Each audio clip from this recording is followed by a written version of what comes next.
Today, we're going to be taking a look at the top 30 vintage baseball card sales on eBay in the month of February 2024. Now, sprinkled throughout this list are tons of Mantles, Jackie Robinson, and Willie Mays, as well as a few pre-war cards in very high grades. We're going to start at a bottom threshold of about $9,000 and work our way up close to $50,000.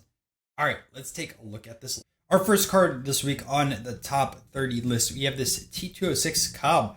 That was sold by Memory Lane Auction. So what's pretty interesting on this is this is actually an old GAI label. Now there's two different types of GAI labels. From what I've been told talking to dealers, the silver ones tend to be pretty good. In comparison, if the newer ones, I believe they're like white labels. Again, I can't remember correctly. Stay away because a lot of trim cards got into this. But this was graded a 7. This sold for $9,100 from Memory Lane Auctions or Memory Lane's Inc. store. And, overall, it looks like a very clean card. I don't know what this would do if it got cracked out and sent in. That's what I assume that this owner is going to try to attempt. There could be money to be made on that side of things.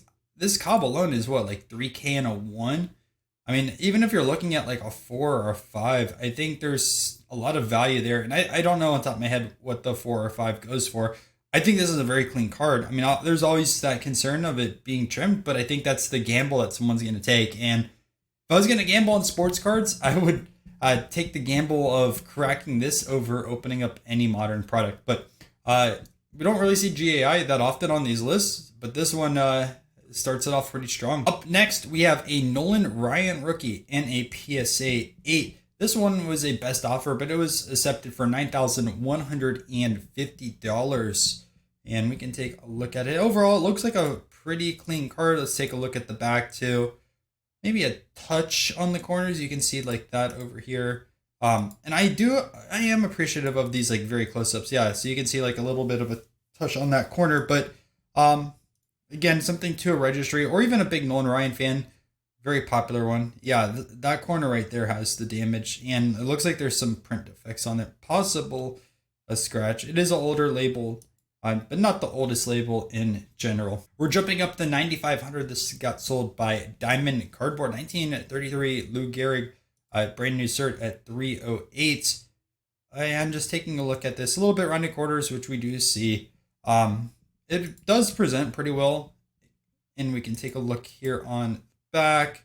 A little bit of a fold on that side of things, but just your typical Lou Gehrig, very popular card, and something that I expect to be on this list almost every month if it does sell in that 3, 4, 5-ish grade. Another card that sold for about $9,500, a 1949. Remember, these are all mislabeled by PSA. Leaf Babe Ruth. And this is a very popular card. This was issued shortly after he passed away, I believe, or he passed away that year. And so it kind of became a little bit of a popular card. He does have other stuff from like 1948 or 49, and it goes for a fraction of the price. I'm still amazed at the popularity of this card.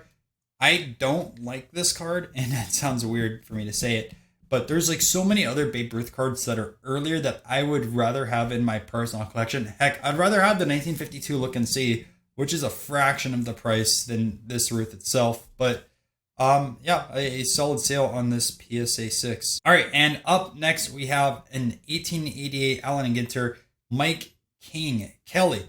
$10,000 Kelly, I believe that was his nickname, and ironic enough, that's what this card sold for.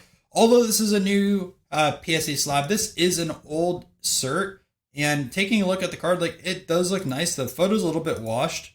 Does look like it has some corner damage over there, but overall it's a pretty good card. And you can see there's like, I can't tell if that's a print defect or a little bit of dirt or grime on this card right next to that, or even could be a pencil mark. I've seen a lot of Ginter cards in general, not just baseball, but other non-sports, where people put like marks next to the players that they own or subject matter that they own. For example, some of the flags that I own, I've seen that for the Ginter flags, but a very popular card within the baseball series in Allen Ginter, and $10,000.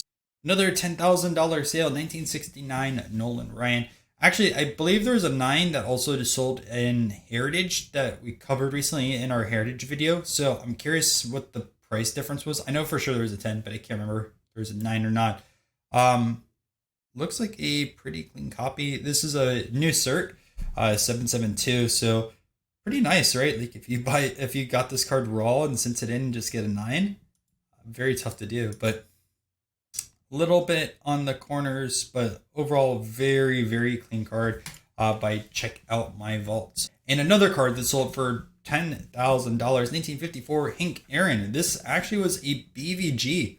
Another one that I'm kind of surprised makes the list. And the reason why I say that is a lot of collectors don't really gravitate towards BVG slabs. On the vintage baseball side of things, it's typically going to be PSA and SGC across the board, which there's now a monopoly on that, but discussion for another day.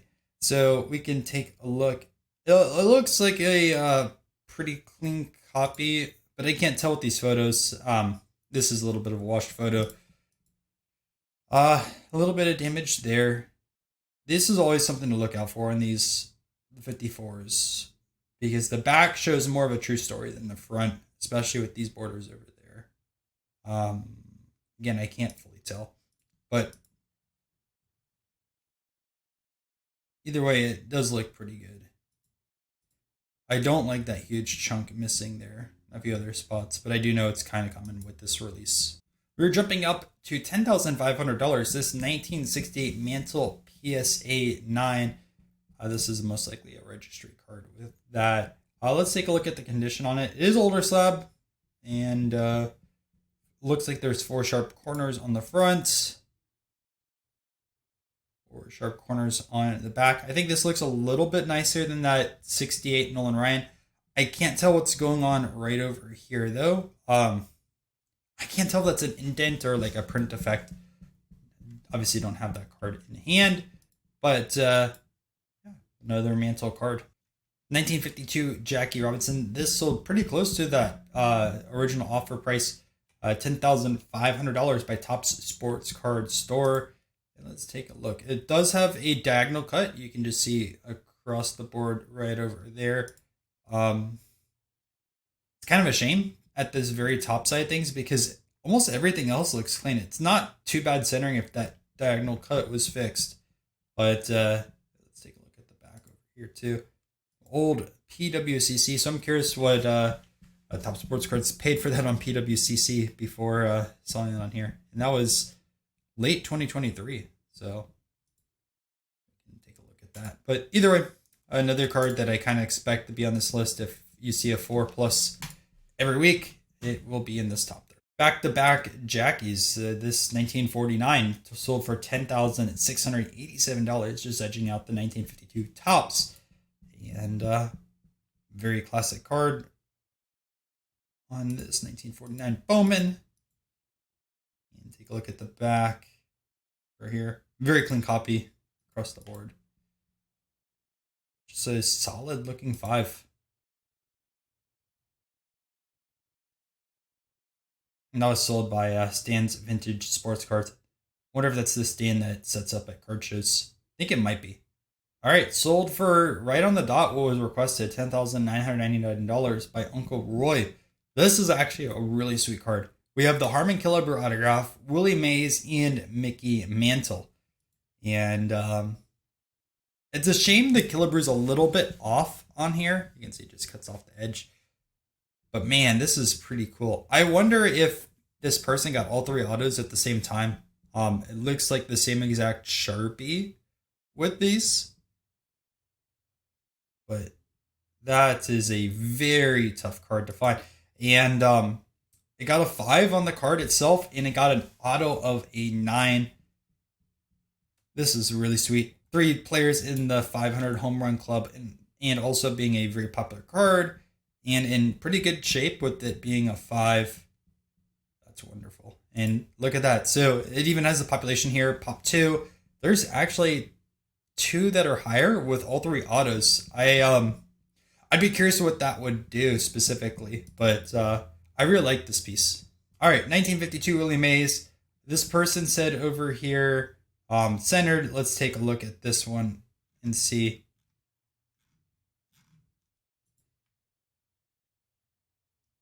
Centering's not too bad. It does look like it has some corner issues for being a 4. I think it's a generous 4. Not based off the centering, but just based off the corners of the centering. Little left to right, little top to bottom. It's not too bad. But this sold for $11,000 by Don's Collectibles. And here on the back. Little mark right there. Yeah, another classic card a lot of people want into their. All right, this is a registry card right here. 1971, Jack Heidman.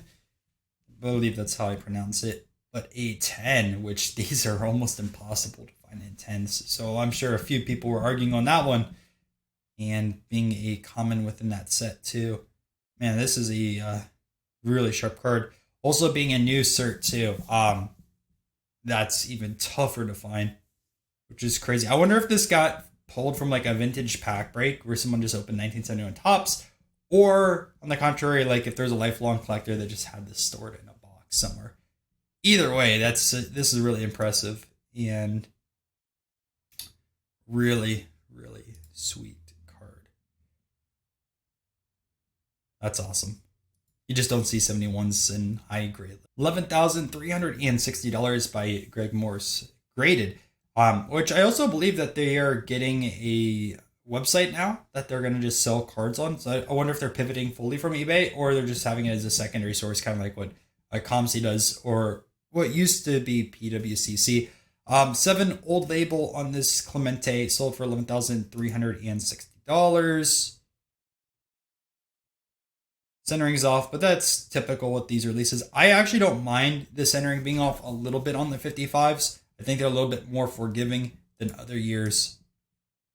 But I think this is a pretty strong 7 from just what I'm seeing on these images, especially for it being an old label. Maybe a little fuzz there, but I'm not sure what these comps go for right now.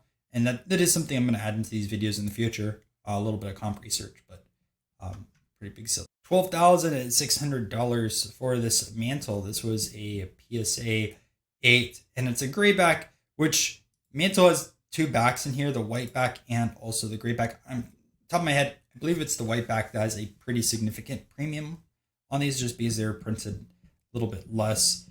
And also what I've heard as well with some of these backs, and I can't confirm this, but they used some of the different sheets that they had as leftover inventory once they purchased Bowman, because obviously there's no 1956 Bowman, and that's what I heard once from a vintage dealer. Let me know if that's correct or not. But at least I'm thinking that sounds correct. I mean, if you're going to purchase another company, you might as well use their resources. I mean, they shut them down specifically, which is a shame, and I hope that doesn't happen to SGC with PSA or technically collectors purchasing them. Yeah, it looks pretty good. And eye appeal on this one's really nice. $13,000. Gray's bottom of the 9th, 1951 Bowman Mantle 1-5 due to tape present near mint. And let's take a look at this. We covered a mantle of tape, I believe, at the Leland's auction. But man, this looks like a near mint card. I agree with that assessment. And personally, I look, I don't want to have a 51 mantle in my collection just because of the price point on these cards. Like, you're talking about already 5 figures for one. Even in like bad ones, I believe for late, at least like 7,000 to 8,000. I could be off. I haven't looked at comps recently, but I'd rather have something like this and save additional money. Like, this looks so sweet. Let's take a look at the back, and like this is like super clean back too. Man, what a great card. I don't even like the tape is so minimal on that. I don't even mind it. Like, this is a great copy of this. Because if it didn't have that tape, you're talking like what, $30,000-$40,000. I mean, I don't know what this would grade. Maybe a 5, 6. And there's some centering issues, and I can't zoom in super close to the corners based off of this image. But like the back looks super clean. The front looks super clean. It's yeah, this is a really nice one. This Babe Ruth hand cut W519 sold for $14,100. And little bit of, I'm not 100% sure at this release if they are all like this or this is just a print effect. Back looks really clean. This is what, authentic, which I wonder why they didn't grade that one. Oh, I love these photos. Big props to the seller for getting like close, like you just don't see that much of close-ups. Big props. I want to say that, especially on a card this expensive. I'm super appreciative of that. Like, look at how close those pictures are. And you know what the thing is that's interesting about this card? I wonder if this is a good candidate of a card that you would just crack out and send to SGC.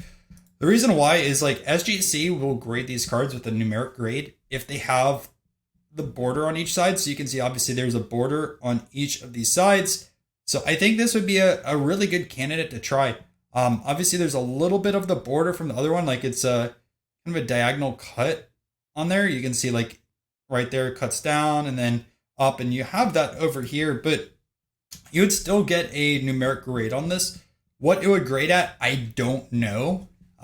Just because I don't grade a lot of hand cut cards. I have graded some stuff that were kind of lower graded, not very high. But definitely something a candidate that you would want to try it with. But I think it has pretty good eye appeal across the board too. All right, this one sold for $14,300, 1953 JSA cert. This got an 8 grade. My question is like, why don't you just get the slab by PSA if you're gonna sell it? I don't know what 53 mantles sign go for, but I feel like there would be a little bit of a boost or it'd be a little bit more liquid if you do. Now, like grading wise, this I think is all day a 1.5, maybe a 2. I would lean towards 1.5 just because of how bad that right corner is over there. I mean, the bottom isn't too bad across the board. There is that crease. Either 1.5 or a 2. Let's take a look at the back. Yeah, you can see like it's just a bad side. If it didn't have that side, it would be a 2 to a 3-ish. I don't know. If I was a grader, I'd give it a 1.5 or 2. But either way, I feel like with this card itself, you should have gotten that graded. I know it's a JSA grade. You have the autograph grade of an 8. It has the picture over here. And technically, this is now CGC over here, but I think you 100% need to get that into a PSA slab for it to sell more. But $14,300 on this mantle autograph. 1932 Caramel Babe Ruth. Very clean looking too. I'm wondering if that's a little bit of paper loss or writing, which is why it got it to. Oh, that's why I got it too. Like, there's definitely some paper loss or staining, but this one sold for $15,000. I think it's a great copy. Another Babe Ruth, $15,500, old SGC label. And I always mention how like new PSA stuff is graded harder than old PSA. I think the same thing with SGC. And I've had people in the comments just say that I'm wrong with that, but I've seen so many older labels across the board compared to new ones. Grading standards have changed over time. And that's my opinion. If you disagree, that's your sentiment, but that's what I think. And it's not a bad 4. I just don't think it would get a 4 today, especially since like SGC is a lot stricter on centering. I think this would easily get a 3 though today, maybe a 3.5, but I don't think this gets a 4. With that corner over there and the centering. But it does have pretty good color. So I will say that too. Maybe you'll get a little bit of a bump on that side of things. But the thing with SGC is pay minimum fee and you can get a brand new slab. So I would have done that before I sent this to eBay to sell. But it did sell for close to what the asking price was. $17,000 Satchel Page. Man, another one that you should just got a new label on this one. This is a blazer though. Just taking a look at this. 4 sharp corners. Back over here. And I want to say like a 4 or a 5 in this is about like $8,000. So getting an 8 at 17, probably not the worst idea if you were just going to upgrade. And I don't know if all 8s go for that, but that's what I would do if I had like a 4 or 5 and I had other cards to sell just to get an 8, because that's a super impressive grade for a 49 Bowman. And you know, the funny thing is, like, getting an 8 in this is still cheaper than his 48 leaf and a 1. I should say 49 leaf. Apologize. But still cheaper than his 49 leaf and a 1, because that leaf and a 1 right now is between 20 and 30 grand. What I've heard from like private sales and stuff like that. Maybe that's overinflated compared to what it would do on a true market, especially with these recent REA sales. But that's what I've heard as the going rate from people that own a few copies. But 17,000 also sold by Probstein. Really sweet card. I do want to call out fake cards if they make the list. This sold for $17,100. 1952 Type 2 Mickey Mantle rookie card. And if you guys don't know, I've wrote a book called Spotting Fakes. I don't know if it shows that well in the background over here because I'm doing this live. But yeah, this is not a good copy. It looks so off. The colors. And like you can tell, like they have this, it's called spider cracking. It just has a spider cracking. Normal cards don't have this. It's something that people will do to try to age a card. So this is getting rejected all day long by the eBay program. And this is a prime example of why the eBay program's good, because someone would have lost $17,000 on this. And is it possible that this was shilled? Absolutely. But like you can see all these spider cracks over here. Someone is getting refunded. This seller is not getting that $17,000. And let's take a look at this bids. Item has ended. Oh, actually, 47.51 bids, or 47.51 feedback, 3 feedback over here. Starting price at $1,000. Probably someone legit thought they were buying it at $10,000. Those could have been shilled. Correct guy. Correct. And then shilled again, possibly. I don't know. Either way, I haven't really investigated shilled listings as of yet. But I can tell you that this is fake, and that's why I wanted to throw it on. This Willie Stargell sold straight up for about $20,000. Super nice copy, 1975. Again, not the easiest year to get 10s in just because of the colored borders. You borders over there, borders over there. Centering looks a little bit off, but this is also a new cert too. But you do have the parameters of 60-40 to be able to get that 10. The back centering is way off though. And I disagree with that. I think it's back. It's 80-20 you could have and still get a 10. That I disagree with as a collector. And again, I don't own a grading company, so I don't have the detailed statistics behind different backs and the reasoning behind it. But I don't know if it's 80-20 or 70-30. I know the back's a little bit more forgiving. But regardless, this is a very nice copy of Willie Stargell. It's a Pop 4. Could go into a few different registries, whether you're going after Hall of Famers and high grade 75s, Willie Stargell master set, who knows, but really strong sale. 1949 Leaf Jackie Robinson, $21,000 final sale on this for just an immensely popular card, and this is a very clean copy. I agree with the eye appeal on this one. I mean, this looks very nice. I don't know why they're showing other cards. Oh, also for sale, but separately. You know what? I think that's interesting advertisement. I've never seen it like this. Also for sale, but separately. That's actually a pretty cool idea because someone's gonna look at more pictures and might see other stuff instead of clicking the store. I like that idea. I like it a lot. But yeah, super nice copy of that 1948 Leaf. I really like that eye appeal. $26,000 for this 1954 Ernie Banks PSA 8.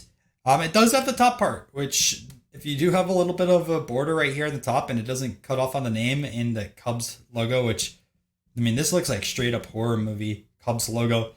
Like, kind of like that Winnie the Pooh horror movie, like that bad, but really good sale at $26,000. And what I mentioned on the 54 earlier with the Hank Aaron, and let's take a look at the back. Yeah, this is a way nicer back. You can see like minimal chipping, a little bit of chipping right over here, little corner right there. But this is what I kind of expect on that 7 or 8. That Aaron had too much chipping for that 7, but and typically some of these are like way overgraded. This isn't, I would say, at least like first glance, just looking at that card. But a very high Ernie Banks set. $26,500, this 1953 mantle. First thing I look at with these is this border over here. I mean, it looks fairly clean all the way up through here. I can't tell what's going on specifically there. Multiple registries impacted. Mantle collectors also. A lot of people over here got baseball cards, which is a pretty big seller. We also have that card store too. One of the earlier Joe DiMaggio cards. If you ignore his Z-Nut with these, one of the first ones with Yankee logo, I want to believe. I can't remember if the Z-Nut. No, Z-Nut doesn't because it's Pacific League. I think this is the first of the Yankee logo. $27,000, 1.5. These were issued in Canada. Unfortunately, not in the United States. Well, it does have other stuff from 36. I would much rather have that. There's a crease going through the front. But if I couldn't find the Z-Nut, I would want to have the Worldwide Gum Joe DiMaggio. I think this is a really awesome card, and it's very scarce. $31,000 and $100. 54 bids for this 6 Babe Ruth. Sharp corners, but the centering is off on this one. Older label, but a pretty strong sale. Our second highest sale, $40,000. Pop 9 with one higher, 1956 Roberto Clemente. Look at how wicked sharp those corners are. New cert also, so probably one of the nicest looking 9s out there. Maybe even nicer than that 10 that was graded. Yeah, this is a great one. Can't tell 100% what's going up there, but eye appeal wise, this is super striking. And our highest sale, 1951 Bowman Willie Mays in a 7, $52,500 by Man on the Rock. And look at that. 1, 2, 3, 4, 5. That's awesome. Great copy. Like, this is awesome centering. The card looks good color wise. And on the back too, we look pretty solid.